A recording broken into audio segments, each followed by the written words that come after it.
আচ্ছা, এই মোবাইলটা কি প্রবলেম ছিল আজকে? সেটার প্রবলেম হচ্ছে পাওয়ার বাটনে কাজ করছে না, মানে পাওয়ার, সেটটা ডেট ছিল। হ্যাঁ ডেড ছিল। আচ্ছা, এই সেটটি আর কি ফল্ট ছিল? মানে চার্জে লাগালে সেটটা অন হতো? হ্যাঁ চার্জে লাগালে চার্জ হচ্ছে সেট সেটা দেখাচ্ছে, কিন্তু সেটা অন হচ্ছিল না। এবার এটা কীভাবে সলভ করা হলো?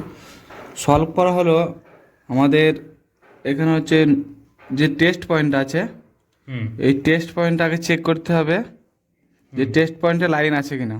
আচ্ছা, টেস্ট পয়েন্টের সাথে আমাদের যে পাওয়ার বাটনের পজিটিভ লাইনে কিন্তু লাইন আছে। আচ্ছা, মানে টেস্ট পয়েন্ট থেকে পাওয়ার সুইচে লাইন আছে, লাইন আছে। টেস্ট পয়েন্ট থেকে, মানে টেস্ট পয়েন্টে যে লাইনটা এসছে, মানে টেস্ট পয়েন্টে যে লাইনটা এসছে সেইখান থেকে হয়তো মিসিং হতে পারে। হ্যাঁ, সেই এসএমটি লাইনটা এবার দেখাও।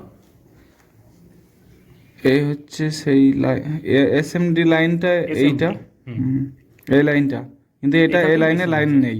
মানে এইখানে যে লাইনটি এসছে, মানে পাওয়ার আইসি হয়ে সেইখানে মিসিং আছে, কিন্তু পাওয়ার সুইচ থেকে টেস্ট পয়েন্টটা কোনো মিসিং নেই। তাহলে আমরা যদি টেস্ট পয়েন্টে যদি সেই সোর্স থেকে যদি একটা জাম্পার দিয়ে দিই, তাহলেই তো আমাদের পাওয়ার সুইচের ভোল্টেজ চলে আসবে, এবার আমাদের সেট অন হয়ে যাবে। তাহলে এবার সেইটা একবার জাম্পারটা করে একবার সেটটা অন করে দেখাও তো, যে আমাদের কাজটি হচ্ছে কিনা।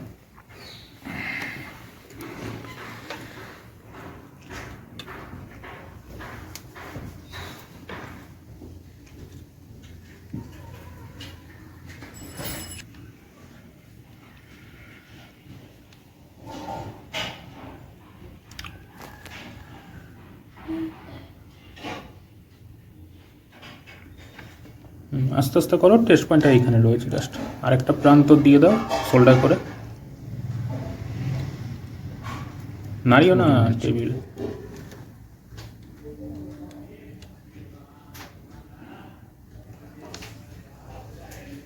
আস্তে আস্তে না গেলে তো সব গুলিয়ে যাবে তোমার। একসাথে সব করতে গেলে হবে না।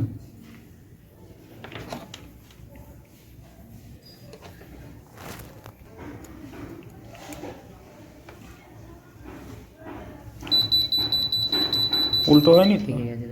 ঠিক আছে, ঠিক আছে।